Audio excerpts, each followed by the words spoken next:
Good morning, class. Today we will start 12th class Geography chapter 2, World Population, Distribution, Density and Growth. In 9th class we have discussed the population topic. We have discussed all these things on the base of India, like that birth rate, death rate, literacy rate, population density of the country, large state by size, bigger in population, all these things. Now, in 12th class, we will discuss the same topic on the basis of the world. So, firstly, we will start the topic, what is population?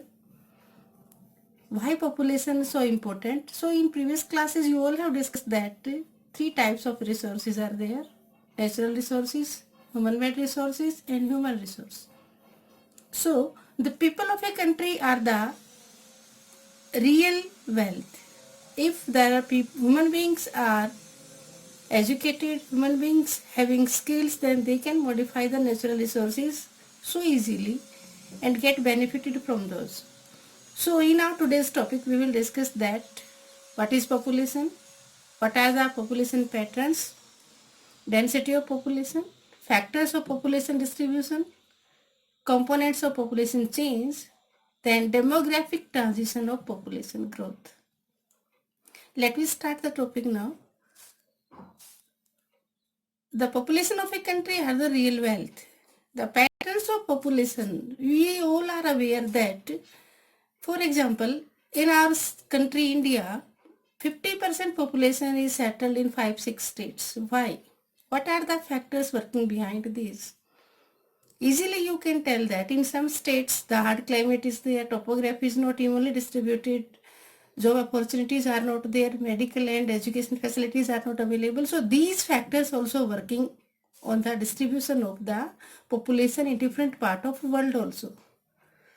So just in today's topic we are discussing the 90% population is settled in 10% of land.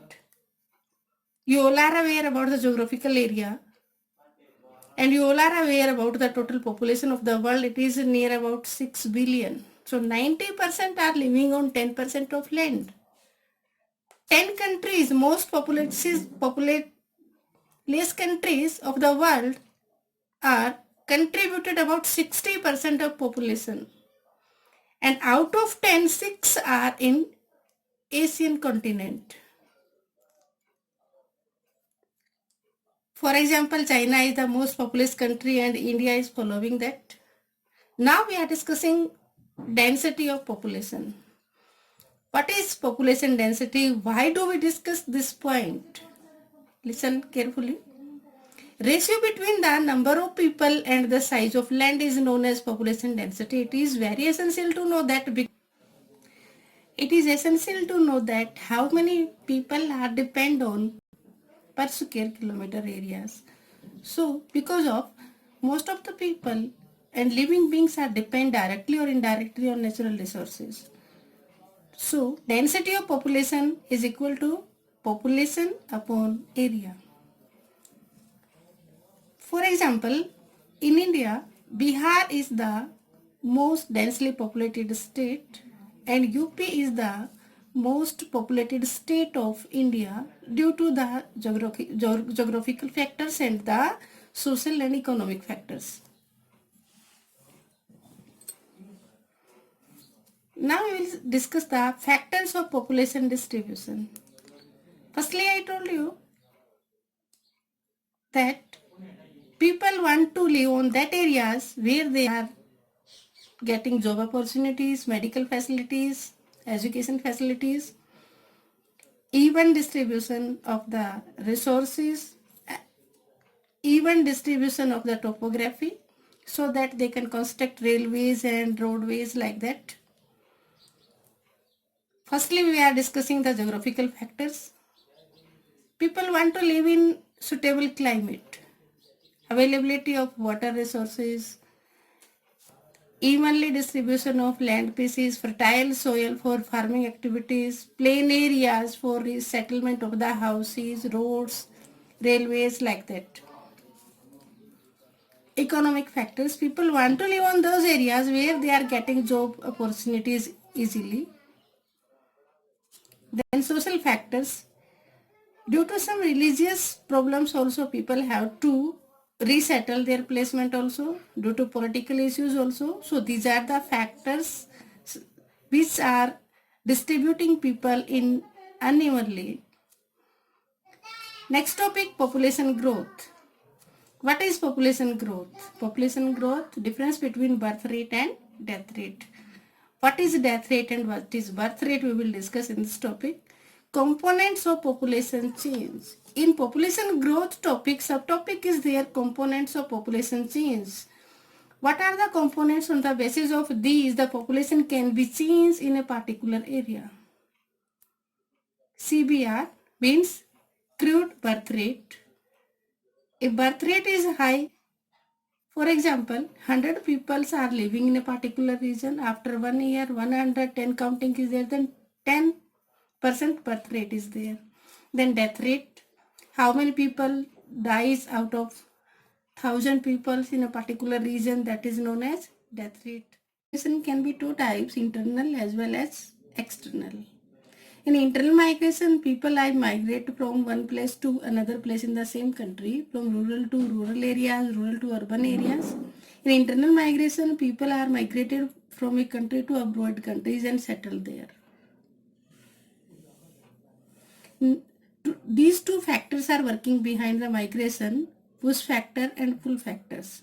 In push factors, people migrate and leave a particular region due to some reasons like that during the natural calamities, drought, flood, earthquake, tsunamis.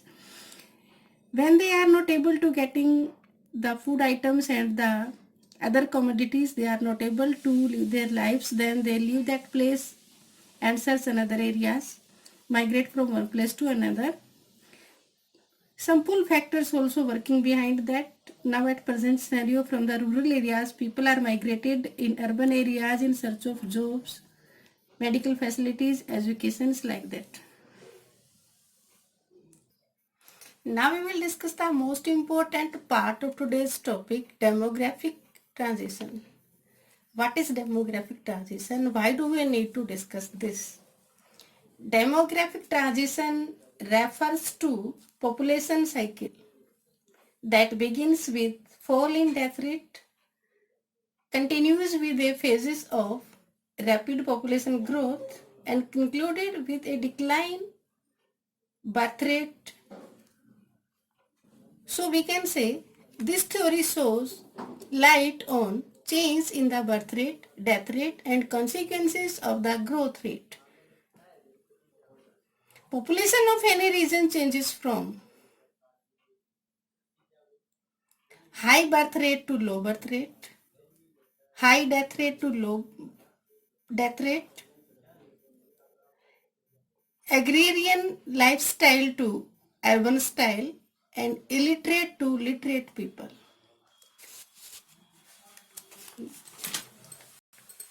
During this process, it spent lot of time to change all these things. We will discuss these with the help of three stages. These changes occurs in states which are known as demographic cycle. So with the help of demographic cycle, we will be able to know about all these changes. Stage first. In first stage, high birth rate and high death rate is there. So we can say there is low growth rate. Primitive stage, we can say this time all these traditional tools are used and most of the people are engaged in farming activities, low life expectancy, high infant mortality rate, and most of the people are illiterate in this stage. They are not aware about the size of families and about the different type of disease and their preventions. So we can say due to the high birth rate and high death rate, low growth rate during first stage. Now, when people move from first stage to second stage, which type of changes took place we are discussing here? During the second stage, high birth rate continues, but due to some medical facilities, decline in death rate. So this stage is known as stage of population explosion. Look at this figure also. In this figure we are discussing about three things: population, death rate, birth rate. So during the first stage, birth rate and death rate both are high. So little bit growth rate is there. During the second stage, birth rate is continue, but death rate is low. So there is natural increase in population.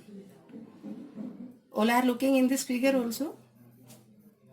Now we are discussing about third stage, low birth rate, low death rate. After the second stage, when population rapidly grow, then people are not able to fulfill their basic needs, then they realize the importance of the size of families. If they are not able to fulfill their basic needs, like that education, food, shelters, like that, then they realize the importance of all these things. Then they control on the size of the families. So in the third stage, low birth rate, low death rate, population stable or low growth rate is there. These kind of changes we can measure in the developed countries. All the students will prepare this figure in fair notebook and understand all three stages and change in the economic development of the societies. Thank you. Have a nice day.